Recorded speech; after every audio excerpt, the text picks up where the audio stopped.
জনসংখ্যার মৌলিক ধারণা বা বেসিক টার্ম অফ পপুলেশন জনমিতির লভ্যাংশ বা ডেমোগ্রাফিক ডিভিডেন্ড হচ্ছে যখন মোট জনসংখ্যার 50% কর্মক্ষম জনগোষ্ঠী থাকে এবং অর্থনৈতিক কর্মকাণ্ডে ভূমিকা রাখে, তখন তাকে ডেমোগ্রাফিক ডিভিডেন্ড বা জনমিতিক লভ্যাংশ বলে। কর্মক্ষম জনগণের বয়স হতে হয় 15 থেকে 66 বছরের মধ্যে। নির্ভরশীল জনগণ থাকে 0 থেকে 18 এবং 65 ঊর্ধ্ব।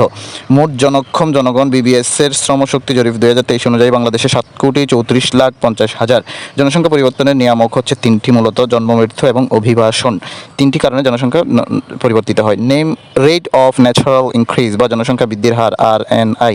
জন্মহার স্বাভাবিক জন্মহার নারীদের সন্তান ধারণের সামর্থ্যকে নির্দেশ করে। 15 থেকে 49 বছর পর্যন্ত নারীদের প্রজনন ক্ষমতা বা ফার্টিলিটি থাকে।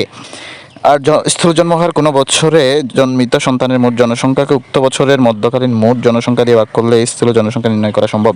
স্থূল মৃত্যুহারও প্রায় সেম। প্রথম পঞ্চবার্ষিকী পরিকল্পনা 1973-78 জনসংখ্যা সমস্যাকে 1 নম্বর সমস্যা হিসেবেই চিহ্নিত করা হয়েছিল।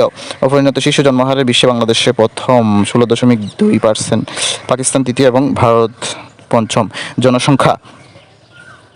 জনসংখ্যা প্রতিষ্ঠান হচ্ছে জনসংখ্যা নির্ণয় প্রতিষ্ঠান হচ্ছে জনশুমারি ও গৃহগণনা 2022। জনসংখ্যা হচ্ছে 16,98,00,000 চূড়ান্ত। প্রতিষ্ঠান হচ্ছে বাংলা জাতিসংঘ জনসংখ্যা তহবিল 2024 এবং অর্থনৈতিক সমীক্ষা 2024। জাতিসংঘ জনসংখ্যা তহবিল অনুযায়ী হচ্ছে 17.47 কোটি। অর্থনৈতিক সমীক্ষা 2024 অনুযায়ী হচ্ছে 17,15,09,000।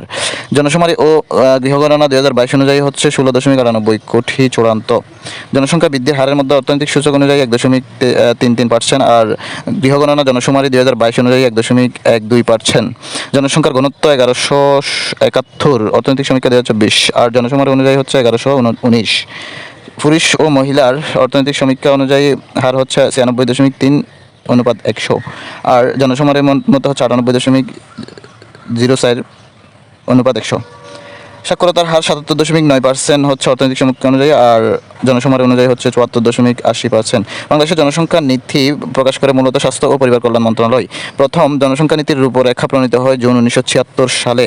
আনুষ্ঠানিকভাবে অনুমোদন দেওয়া হয় 2004 সালে। জনসংখ্যা নীতির মুখ্য উদ্দেশ্য হচ্ছে স্থিতিশীল জনসংখ্যা অর্জন ও মানব কল্যাণ। বাংলাদেশ দ্বিতীয় ও সর্বশেষ জনসংখ্যা নীতি প্রণয়ন করা হয় 2012 সালে। জনসংখ্যা নিয়ন্ত্রণের স্লোগান 80-র দশকে ছিল হচ্ছে ছেলে হোক মেয়ে হোক 2টি সন্তানের যথেষ্ট। 2004 সালে হয় 2টি সন্তানের বেশি নয়, একটি হলে ভালো হয়। 2018 সালে এটি পরিবর্তিত হয় এবং হয় ছেলে হোক মেয়ে হোক 2টি সন্তানই যথেষ্ট ইত্যাদি।